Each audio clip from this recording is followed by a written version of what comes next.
Hablar de este caso, le doy la bienvenida, le mando un abrazo y mi agradecimiento por estar aquí con esta audiencia diferente e inteligente al maestro Alejandro Almazán. Alejandro, te saludo con mucho gusto, ¿cómo estás? Bien, bien, Vicente, ¿cómo estás tú? Muchas gracias. Aquí, pues buen día, ¿no? Y para platicarle un poco a tu auditorio, pues esta historia. Muchas gracias por la invitación. Gracias a ti, ya se nos había hecho tarde para volver a conectarnos. Sé que siempre andas ocupado, pero ahora sí que has tocado la campana. Es un tremendo campanazo esto. A ver, cuéntanos los detalles, porque han estado saliendo desde Sin Censura, desde Sin Embargo, desde Polemón, sobre todo desde medios independientes, lo que los grandes medios de México han callado y siguen callando. ¿De qué se trata esto, Alejandro? Sí, bueno, mira, yo creo que un poco tener antecedentes, ¿no? A tu auditorio. Mira, yo creo que desde que Xóchitl fue delegada, en aquel entonces había muchos rumores de cómo los panistas, incluyendo obviamente a Xóchitl, pues estaban involucrados en una serie ahí que todavía nosotros no le llamábamos cártel inmobiliario, pero bueno, ya después se fue bautizando, ¿no? Y bueno, desde ese entonces, desde hace pues, el 2015, 2017 más o menos, a mí me habían contado esta historia de la plaza. La verdad es que yo no había reparado en ella hasta hace algunos meses. Volví a buscar a las personas que me llamaban, o sea, que me habían contado de esta historia en ese entonces. Y resulta primero algo, y bueno, resumen un poco la historia para tu auditorio.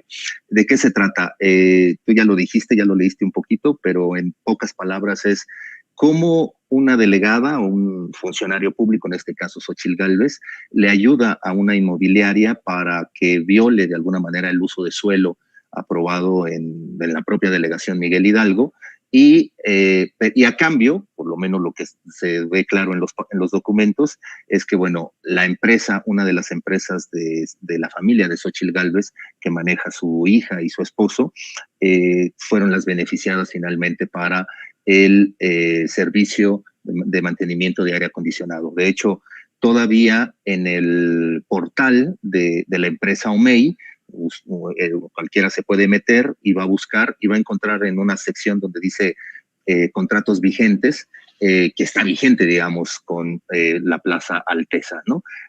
Además, Plaza Alteza y su empresario, por lo menos lo que me contaron algunos funcionarios de la propia Miguel Hidalgo y de la Benito Juárez, es de estas empresas que se ha movido también gracias a el cártel inmobiliario de los Taboada, de los Romero, de esta parte de Benito Juárez, ¿no?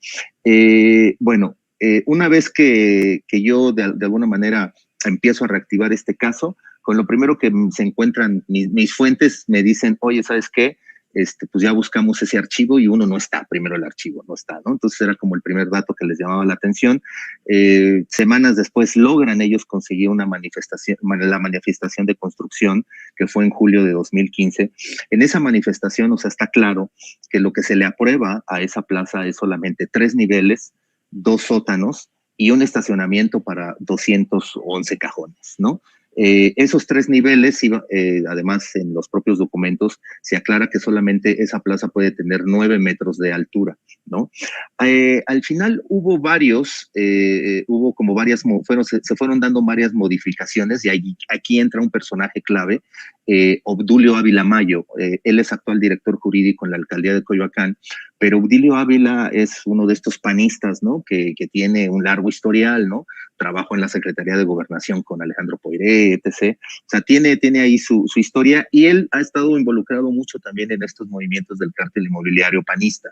Entonces, bueno, Obdulio, de alguna manera, él es el que recibe todos estos proyectos para ir modificando la construcción de Alteza, y una la presentan el 13 de mayo de 2016, otra el 20 de septiembre de ese mismo año, y al final esto termina, o sea, modificado, o sea, la construcción en vez de pasar, o sea, de 9 metros pasa a 22.5 metros, de 3 niveles pasa a 6, y de 1.586 metros cuadrados que fueron aprobados, digamos, para la construcción, se terminan utilizando o construyendo una superficie en 3.570 metros, ¿no? O sea, casi lo doble, ¿no?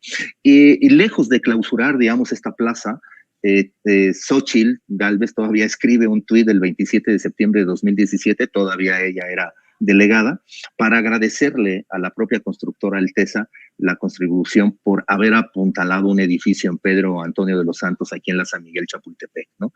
Es decir, lejos de que haya, digamos, una corrección hacia la empresa, hacia la inmobiliaria, al contrario, se le felicita, ¿no? Y bueno, pues al final termina la plaza inaugurada, ¿no? En 2018, cuando ya Xóchitl ya no es delegada, por supuesto, ya, o sea, ya ella ya no participa, pero el caso es que, bueno, su hija, su empresa, Omey, está a cargo del aire acondicionado.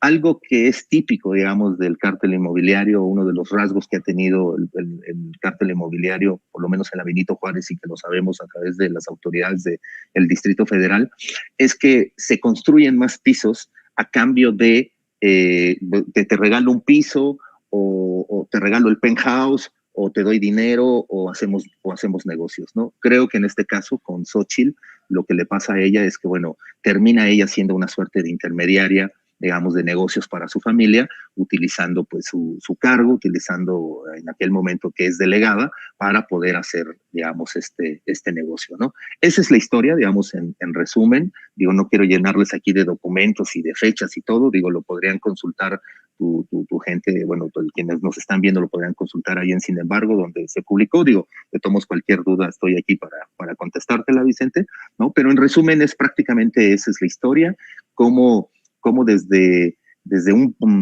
una posición de buen poder, en este caso como delegada, entonces era delegada, hoy alcaldesa, desde ahí se puede hacer pues tráfico de influencias, podría decírselo, ¿no? Tráfico de influencias, ¿no?